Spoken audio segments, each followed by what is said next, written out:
Hey, it's Mr. MegaManFan. Like, share, comment, and subscribe. You know all the things to do, and I gotta be honest, I have some mixed emotions here. I'm a fan of the Tomb Raider franchise as a whole, but I also feel like we have come a long ways from the days when I watched my roommate JT play Tomb Raider in our dorm room in college, and it was a fun time back in those days, but when I would play the game myself, I did find the controls a little bit frustrating. And if you've never played original Tomb Raider on the PS1, I have two words for you, and they're not from D-Generation X. Those two words are tank controls. Something that I'm glad 3D gaming has moved on from in the days since the original Tomb Raider came out. So I don't know how much I'm going to enjoy revisiting those controls on an Evercade, but I do like the fact that they're putting all three games on one cartridge instead of physical CDs that you have to put into a PlayStation. So maybe the load times are better, maybe the performance is going to be more reliable, maybe it'll be a great experience. But tank controls are far from my favorite thing. And that goes for any 3D game that has them, whether it's Tomb Raider or Bubsy 3D or anything else. Tank controls. I'm just so glad that analog sticks became a standard. Let me put it that way. Especially dual analog sticks where you can use the left to control your movement and the right to control your camera. But let's go ahead and give this Tomb Raider collection a try. I believe we are pretty well centered up here, so I'm going to go ahead and put in the cartridge. Hopefully it won't make us do another update since I already did one for the Thalamus collection, and I assume that update also supported Tomb Raider. But there's one way to find out. Good. No further updating required. So, I don't think for the purpose of this video I'm probably going to go through all of an entire section of any of these, but I will briefly touch on each one and let you know how I feel about these controls. And the controls are listed right here. D-pad to move, A to shoot, B to roll, X to jump, Y to draw the weapon, L1 look around, L2 sidestep, R2 sidestep right, pause, and menu. Okay. I seriously don't know why I'm dreading this so much, but man,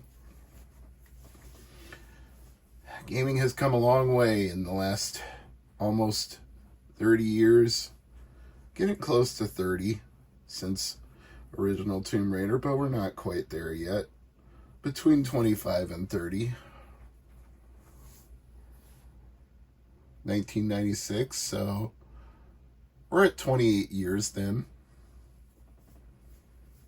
And of course we're going to have a picture that's 4x3 in the middle and extends out to the sides with a wraparound because that's the original PS1 resolution. And it's also letterboxed because they were trying to make it look more like a movie, so you're getting double cropping here, which, depending on the size of the display you're playing this on, may or may not look that great to you, but it's what I expected, so it doesn't bother me so much. Although you will definitely notice if you've ever played anything that up-reses PS1 graphics, just how much they had to compress video to make it stream on a PlayStation 1. As revolutionary as it was at the time for games to have streaming video, the quality of that streaming video is definitely more apparent, as are the limitations of the technology from back then. I'll turn this up just a little bit. And let's just skip to some actual gameplay. Game. Start game. You might remember that in a previous video I showed off OpenLara on the GBA, or OpenLara, however you want to say her name, Lara Croft. And it was impressive that somebody actually got it running on a Game Boy Advance, although it was buggy and would crash occasionally. The fact that it was working on a GBA at all was impressive, so it really shouldn't come as a surprise that the Evercade Versus can support it. It would probably be more surprising if it couldn't. Now, eventually there is a limit to what you'll be able to do on a Versus without analog controls, but thankfully, since this has tank controls, we can, of course, play it. And it's exactly what I remember. I'm having to hold up to run forward, and holding down I can hop backward, and I have to turn left or right like a tank and then move forward with the forward on the D-pad.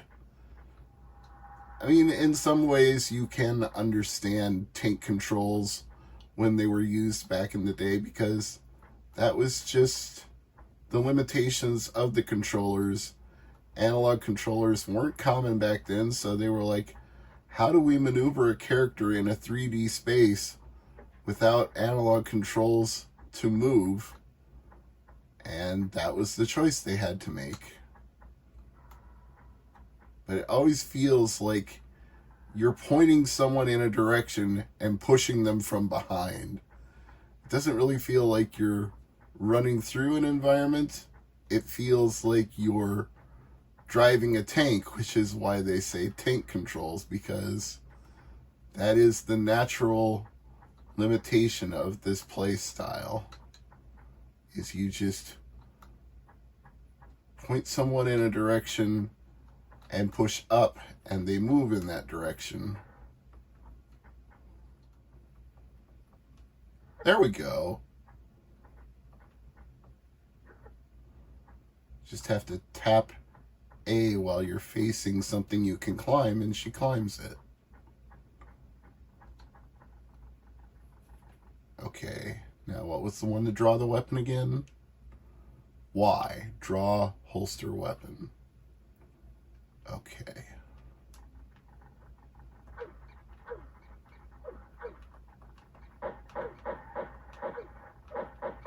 Stupid bats.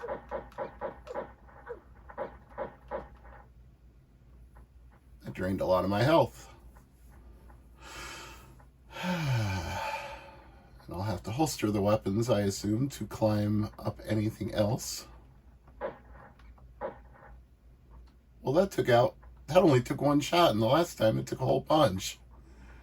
Go figure. You know, the tank controls aren't as bad as I remember them being.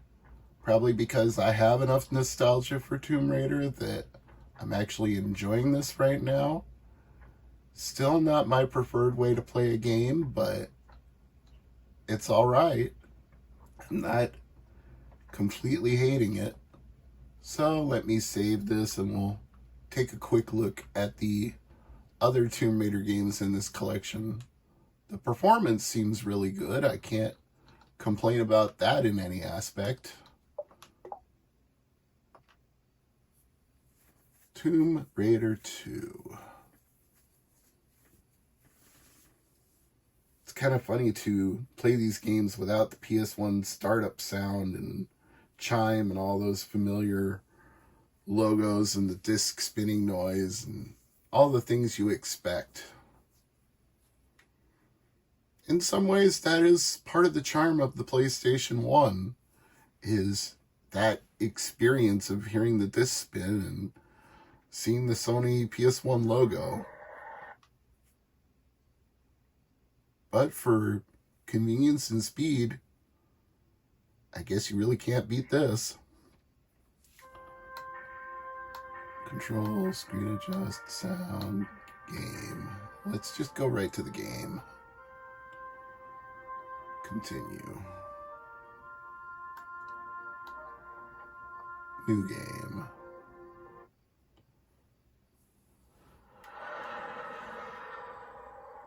And we still have the letterboxed and cropped cinematics. That's not going to change. This is PS1 era. This is what it's going to look like.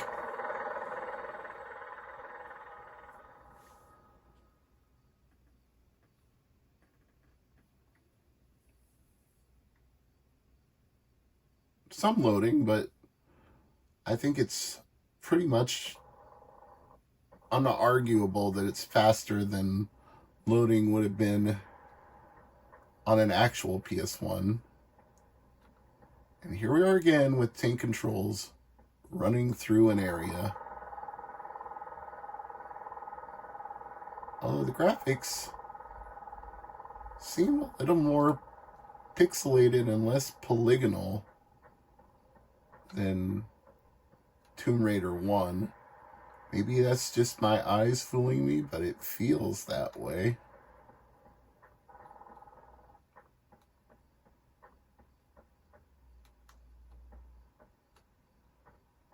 Okay, obviously that's not the way to go.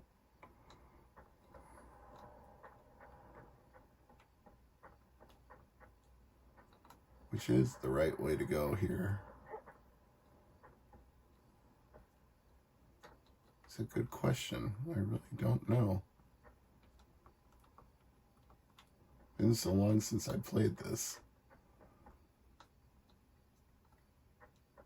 It's one of the things about these early Tomb Raider games is they don't really hold you by the hand and tell you what to do. They just kind of throw you into things and say, figure it out.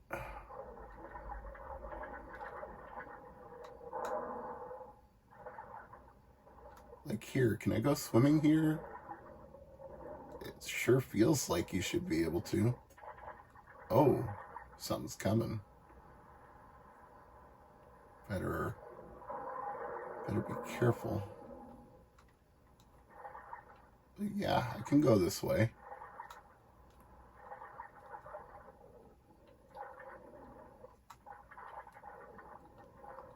And then I can... Surely I can climb up here. Come on.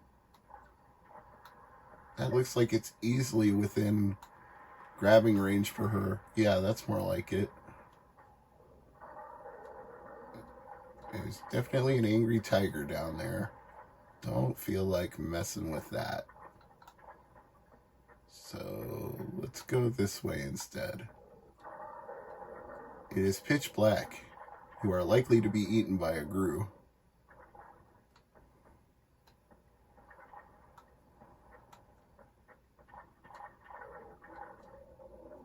Now, can I jump to that?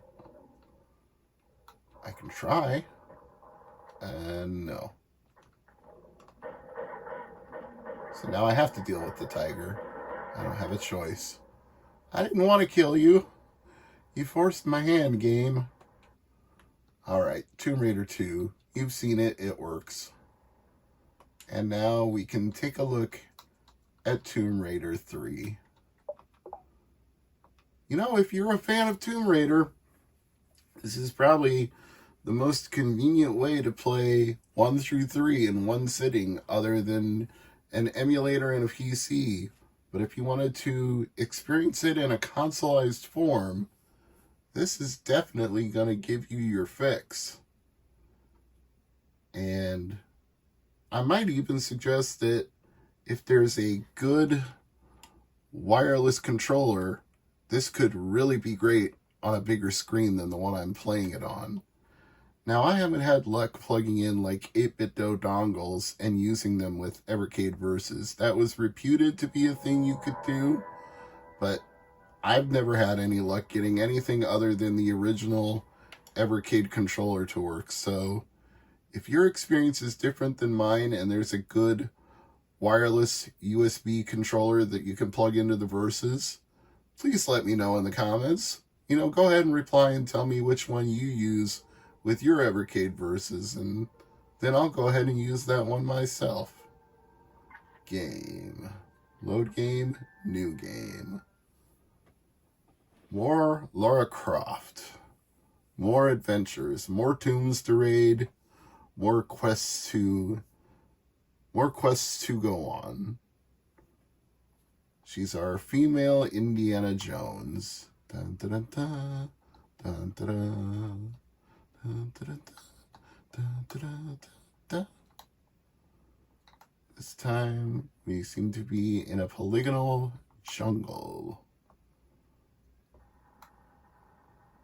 Sliding right through the canopy to the forest floor. And sliding quite a long way. Oh, sliding right into spikes. That would be why we kept sliding. It was a trap. It's worse than that. She's dead, Jim. All right. Tomb Raider 1, 2, and 3 gets a thumbs up from me. The tank controls weren't as bad as I remembered them being. And I might even play this some more if I can play it with a good wireless USB controller. But I'm going to take a break from it for now. This is Mr. MegaManFan. And as always, thank you for watching.